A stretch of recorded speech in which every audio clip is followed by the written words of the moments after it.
In today's episode, we're talking about a case of marriage, motherhood, and divorce that took a far, far left turn. You'll never imagine how this case ends. It's the case of Jessica Edens, right now on Love and Murder.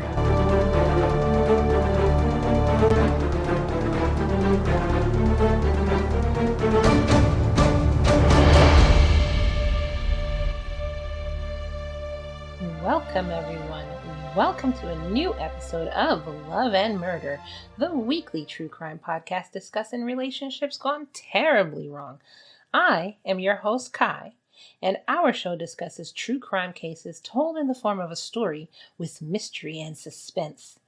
Be sure to subscribe to Love and Murder on whatever platform you're on, as well as give us a 5-star review right now so you don't forget. If you're new here, then listen to this episode first, obviously, and then please rate us. Also, welcome. In today's episode, we're talking about a case of a wife unhinged and a mother unplugged. But first, I want to remind you to head on over to our Patreon at patreon.com/love and murder. Our last bonus episode over there was a crazy story you'll hear while getting to know Rick, who, by the way, will be back in season 3. This week, the second part of this story will go live, and you don't want to miss this. www.patreon.com/love and murder. Now, on to the show. Jessica Edens was born January 22nd, 1981 in Poughkeepsie, New York. She was born to Mike and Leslie Mitchell, and she also had a sister named Diane Knighton, 2 stepbrothers, Nathan Mitchell and Adam Mitchell.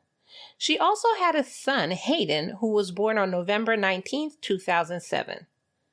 Now, not much is known about her younger days, except about her son, but it was said that she wanted to become a photographer. They said she always had a camera on her. She was always trying to take pictures, whether it was of people, of nature, but she always had a camera on her. She did want to become a photographer as she got older, and actually that would come to fruition later on. Now, in 2008, she met a man named Benjamin Edens, and they actually started dating. They hit it off. They hit it off so well that they ended up getting married in 2010 and moving to Easley, South Carolina. 2 years later, they had a daughter named Harper. She was born July 19th, 2012. At the time of this story, in 2017, Hayden was in 4th grade at Forest Acres Elementary School, and Harper wasn't yet in school, but she was supposed to be starting school in the fall. So she's 4 going on 5. Everyone said Hayden was a great kid, and they actually called him, quote, a rising 4th grade student. Now, like I said, Jessica did like photography, and after she had her children and got married, she decided she was going to be a stay-at-home working mom with her photography business. So she went ahead and purchased a website, jessicaedensphotography.com, where she described herself as, quote, a Greenville, South Carolina-based photographer, a mother of 2 precious children, and a wife to the most wonderful man. I was always that friend who had a camera on her 24/7. It didn't hit me until I became a mom for the second time that I wanted to turn my passion for photography into a career. It was then that I've rediscovered my love for everything photography related. Becoming a photographer is something I've dreamed of. Really, I always just envisioned it, but never did think I would be where I am today. I can't tell you how incredibly lucky I feel to be doing something I absolutely love. It's such an incredible feeling. I hope to have the opportunity to capture photos with your family. It would truly be an honor to give you the gift that lasts a lifetime and will be passed on for generations to come. So that was a quote from her photography website, and that actually came from heavy.com. Now, as time passed by, like I said, they got married in 2010, and this is 2017. So as time passed by, there started to be problems in the marriage, like happens in some marriages, Some people decide to fix it, and some people don't. So part of the problem was that Jessica started thinking that Ben was cheating on her. So I don't know if you ever felt like somebody was cheating on you. You just, why are you taking the shower right now? You've you just got home from work, you didn't even say hi to me or anything, you're jumping in the shower already? Or why did you stay over at work? You got off at 5, it's 9 o'clock at night. Or why did you just start, working out? You've never worked out before. Why are you eating healthy? You always love steak and eggs at 3 o'clock in the morning. Just different things that just look weird. It just makes you think that something's going on and the person is cheating. So she was suspicious of him cheating. And the person she was suspicious of him cheating with was Meredith Leigh Rami. Meredith was born October 29th, 1988 in Collierville, Tennessee. She was born to Sherry Chambers and Joe M. Ray Jr. At some point in time, her parents divorced and her mother remarried, so she had a stepfather named Carlton Chambers. She also had a sister named Brittany Rowell. Now, Meredith worked for the International paper in Tennessee in 2009, and she graduated from the University of Memphis with a bachelor's degree in international business. She then moved to Greenville in 2015 and became a member of the aerial arts community. She then started working at the same job as Ben Edens. Wow. And I don't know exactly when she started working there, but they crossed paths in 2012. So remember when I said that Jessica had a suspicion of infidelity? Well, yeah, Ben and Meredith were actually having an ongoing affair. And by the time of this story in 2017, Benjamin decided that he did want to be with Meredith full time. So they'd known each other for 5 years, but I can't really say if the affair was going on for that long of a time. However, by the time 2017 rolled around, like I said, Ben decided that he wanted to be with Meredith full time and not with Jessica anymore. So on April 11th, 2017, Ben moved out of their home and started his and Jessica's separation process. And guess what he did right after he moved out of the home? Yeah, right. He moved in with Meredith. Him and Meredith started living together. Oh my God. Has that ever happened to you? Do you know somebody that's happened to? I actually, of course, I'm not going to name names, but I know somebody that happened to.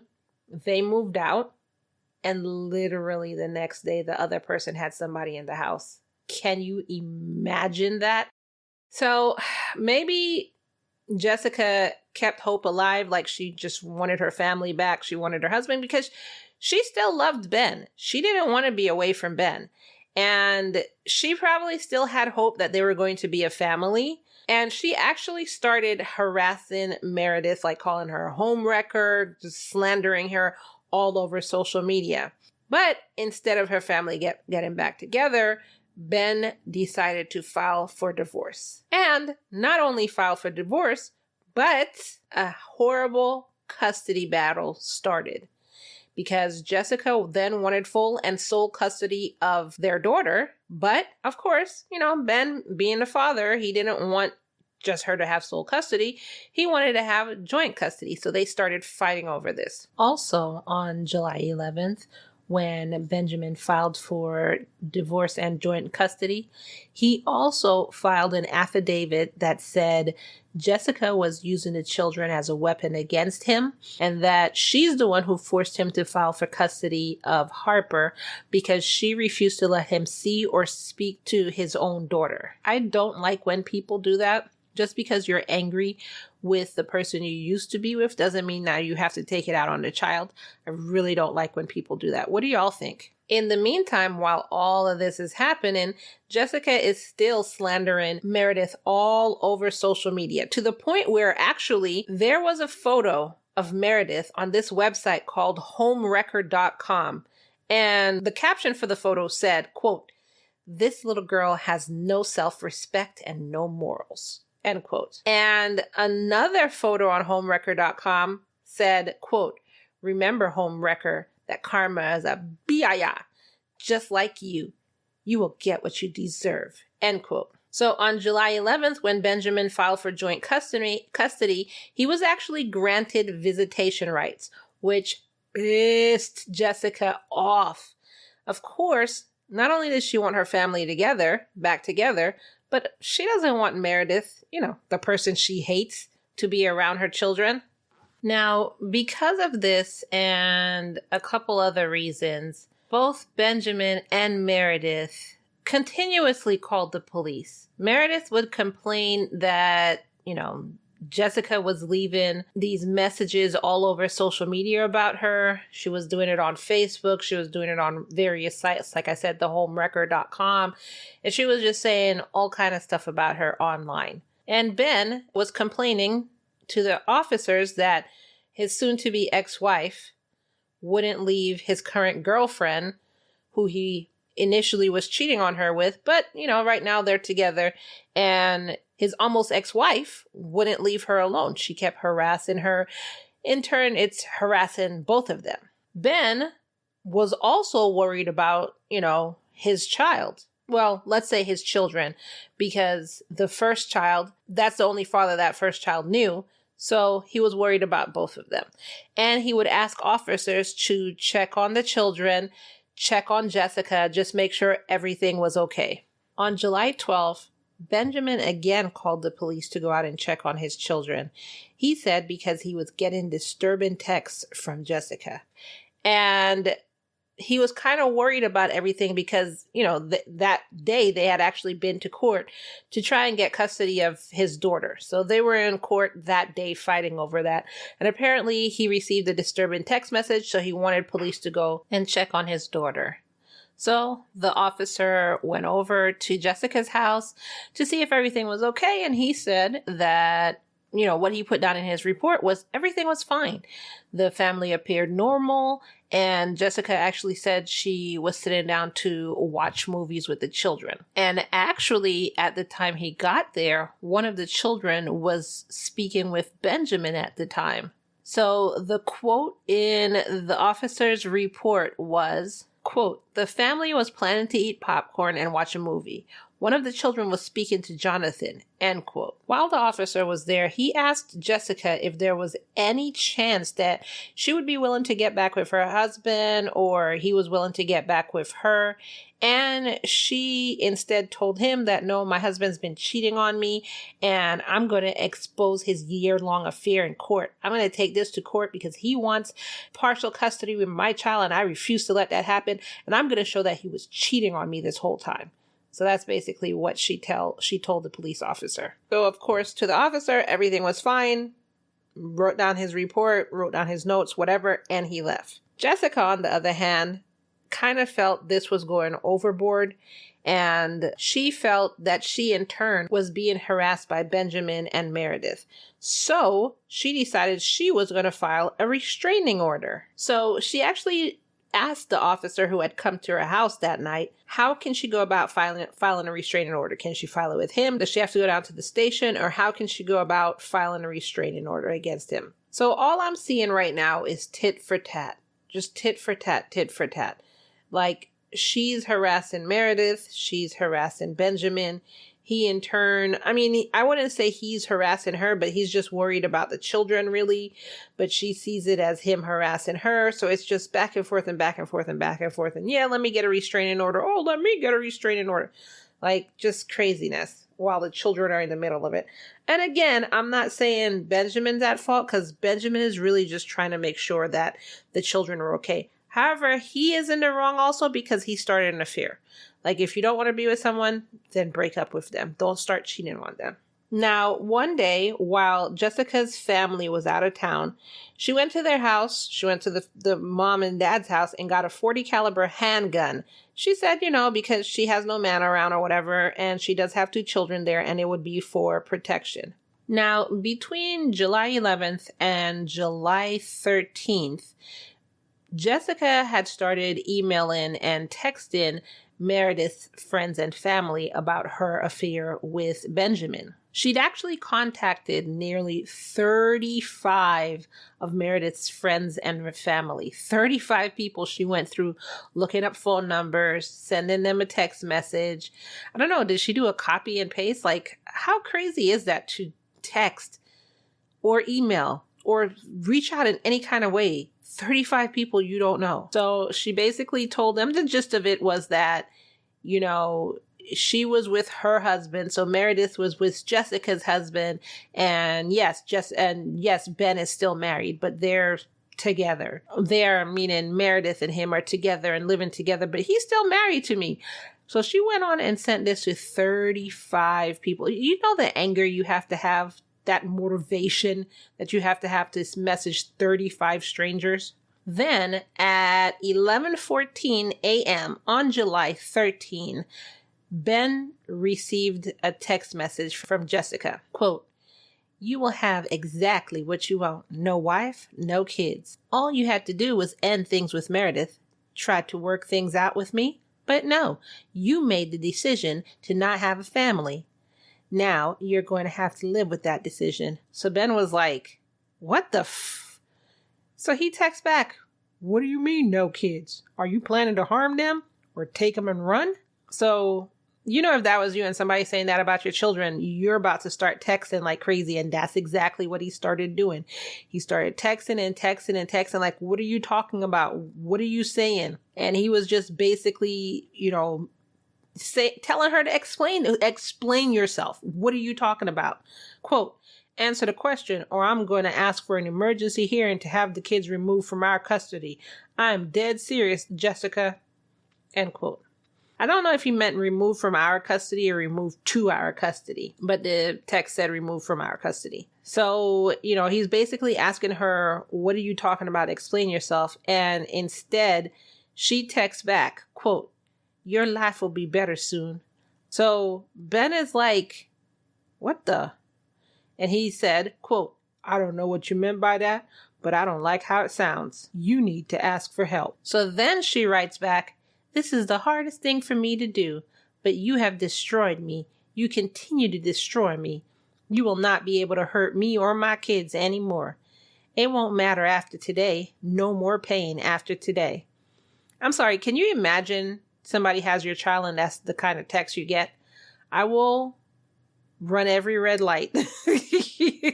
"I will do 110 in a 35 to go pick up my kid." If you get a text message from me, it's while I'm on the way. There's no way. So then at 10:49 p.m., Jessica basically sent Benjamin a text trying to get him to meet with her. She just wanted him to answer some questions and she just felt like she needed closure. So she wanted him to meet with her. However, Ben just thought that was weird and he basically was like, "No, I'm not coming to meet you. If you have anything to say, you're texting me literally right now. Just tell me what you have to say." So then, because he didn't go and meet her, she sent this text, quote, "I guess I shouldn't expect anything from you. I've come to terms with the fact that I never meant anything to you. I'm just so tired of being in pain." And that text came in at 4:41. Also around the same time, 4:41, Ben texts Jessica's mom, saying that he was worried about her, and as worried as he is about Jessica, she has the 2 kids right now. And then he probably showed her all the text messages like, "Look at this. I'm telling you, I think something's wrong with Jessica." Now, while he's talking to her mom, she was actually driving to his apartment. She got to his apartment at 5 p.m. and she parked her car and she was getting out to go to his actual door. And that's when she saw Meredith in her car. And she walked up to Meredith and shot her point blank in the face. Just shot her in the head, like point blank. She was just sitting in her car, minding her business, probably going through the mail for the day. You know what I'm saying? Like, going through your phone, seeing who texts you, because you shouldn't be texting and driving. So after you park, you're going through your phone to see what emails you missed or who texted you or anything like that. And you hear somebody approach and you're not going to pay attention. But the next thing you know, you look up and you see a gun pointed at you. Like, I can't even imagine. Obviously, I can't even imagine. So she did this in front of some neighbors because, when you commit a crime, you want as much evidence and as many people watching as you can. So they called 911, obviously. And Now, police know that not only is Jessica running around with a gun, but she also has the children with her. Can you imagine? She just walked up to somebody's car, shot them in the face, and the children were there, probably holding her hand. I mean, that's allegedly.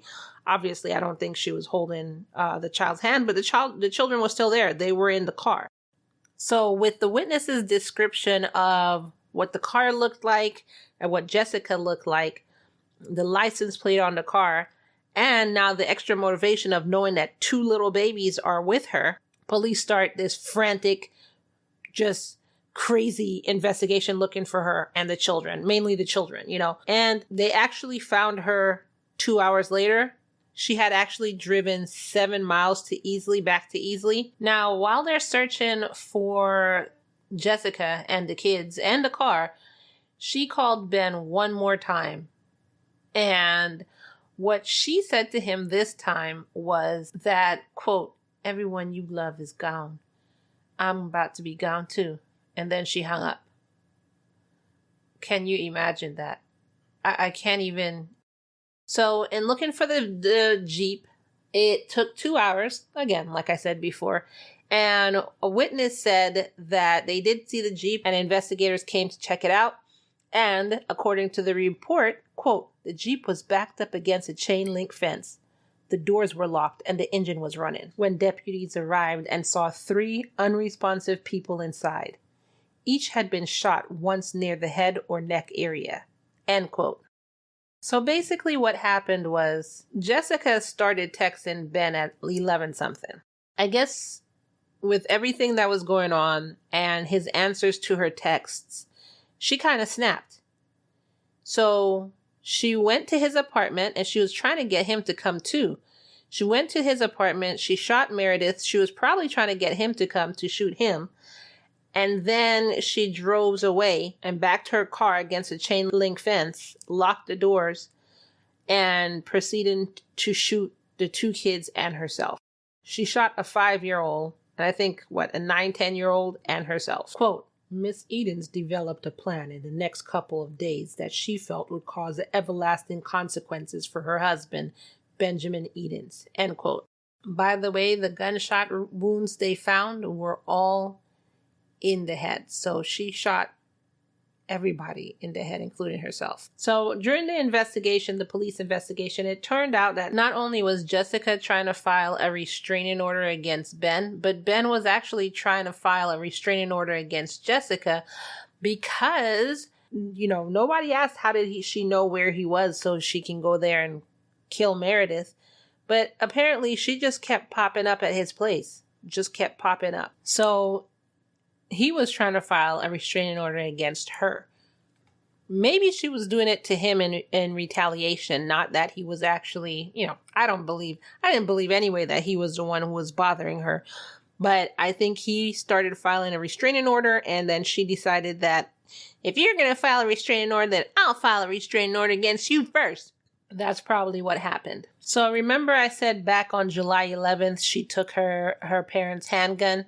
Yeah, that's what she used. She used their handgun to commit this. And she also left suicide notes, one for her mom and dad, one for her first child, and one for her husband. So let's read what these suicide notes said. So the first suicide note was to her mom and her family. She said, quote, "To my parents and my sister, I am so sorry for the pain I'm causing all of you. You've all always been there for me, and I love you all very much. I know what I have done is selfish, but I cannot live with this pain any longer. I just cannot handle it. It is too much. It hurts too much. I will no longer be in pain, and my children will no longer hurt either. I am so sorry. I love y'all." End quote. Then police found a suicide note for, I think I said her first child, but it was her first child's father. Quote, "To Nate, I don't know what to say.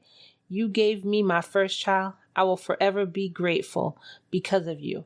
I never meant to cause you as much pain as this. I'm sorry." End quote. And then, so you hear how everything sounds so remorseful and sad and I'm sorry. So then this is her note for Ben. Quote, "To Ben, you have caused me more pain than I've ever been in my life. You have caused my children pain. I hate you. I hope you rot one day for what you have done to me and my kids. You can no longer hurt us. We are at peace. I hope you live with pain and shame and guilt for the rest of your life." End quote. So during the investigation, they just wanted to make sure that this was what it appeared to be, which was a murder-suicide. And during that investigation, the police chief said that, yeah, there was some indication that Jessica had some, quote, "some sense of inflicted violence either on the children or on herself or both." And that wasn't discovered until after she was discovered. And when we say discovered, we mean that after she was discovered dead. One of the police chiefs who investigated this case said, quote, "This particular case stems from domestic-related separation and subsequent conflict in that separation. It's important to remember here that there are families and fathers who have lost young children to this senseless violence." End quote, which is true. Now, some interesting information is that Jessica is the third mother to kill her children in Pickens County in the past 6 years. So in 2011, someone named Susan Hendricks killed her 2 adult sons, her ex-husband, and her stepmom, and she's serving life in prison for that. Then someone named Susanna Simpson killed her 7-year-old daughter and her 5-year-old son while they slept, and she shot her husband in the head, and she is serving life in prison for that. Her husband, though, did survive. And then there's Jessica Edens in this Pickens County. Wow. What do y'all think about that interesting fact? That's so bizarre. Let me know in the comments below what y'all think about that one. So the sheriff of the county, Rick Clark, urged anyone who felt that they were being stressed out, who felt that, they couldn't handle this, or something was going wrong in their marriage, or, any number of things that could lead to something like this, to reach out to law enforcement and to not harm others. And this is what we would urge on any of our cases, really. If you're feeling stressed out by your kids, if you're feeling stressed out by your husband, if you just want to get away from your spouse, then there are other avenues to go than murder. He said, quote, "As we struggle to understand how a parent could possibly come to a decision such as this, we have to focus on tomorrow and the opportunity to provide services and solutions to those that feel that their life and the lives of their loved ones must end in order to find peace." Hayden's principal also came out and said something about him. His principal was Darian Bird, and he said, quote, "He was one of those kids who made other students want to come to school. He was going to be nice to them and smile and be friendly. He was the kid you wished everyone was like. He was a sweet child who had a bright smile that lit up the room. He was a hardworking and inquisitive student who always wanted to do his best. He gave 100% every day. He will be deeply missed." And that is the case of Jessica Edens. Her 2 children are killed. She killed herself. And she killed Meredith. And unfortunately, her husband is alive and is dealing with this unfortunate aftermath. What do y'all think about this insane episode with just the craziest twist in it? Let us know in the comments below. Now, if you like this episode, then head on over to Apple Podcasts or Spotify and rate us 5 stars over there. Don't forget, please help us out. Rate us 5 stars. You can also download Good Pods and rate us there too. You can say whatever you want in the description, but what it does, it helps others find us just like you did. And in 2023, we actually have something special coming up for our raters to thank you for rating us. Don't forget to visit us on Patreon to become an exclusive member of the Lamb community. You get commercial-free, full-length, early release episodes of Love and Murder, as well as some extras of whatever case we're covering. You also get bonus content like cases about love obsessions or cases of the craziest crimes. or Serial Killer Corner. You also get whole stories like the ones we have in there right now, behind the scenes, and so much more. And if you join us, you get the whole back catalog from the day we started Patreon up until right now. We have options started at only $1 a month, but the most popular tier is our $5 a month tier. So come on over. You don't want to miss what we have over there. www.patreon.com/loveandmurder. Follow us on social media at facebook.com/relationshipcrime, Instagram at Love Murder Podcast. Join our Facebook fan group by searching for Love and Murder fan page in Google or Facebook, or by simply clicking in the link in our show notes below. We actually have a lot of good stuff in our fan page. Whenever I find some true crime that's going on, some crazy stuff that's going on, I post it in our fan page. So head on over there and join. Now, you could find our awesome merch, or everybody likes me to sing it, find our awesome merch by going to our website, www.murderandlove.com, and by clicking on our shop in the menu above. And an easy and free way to help us out is by simply sharing this episode. Share with your husband, share with your mother-in-law, share with your friend, share with the mistress. And as always, we end each episode by reminding you that it's all love and no murder, y'all. Bye.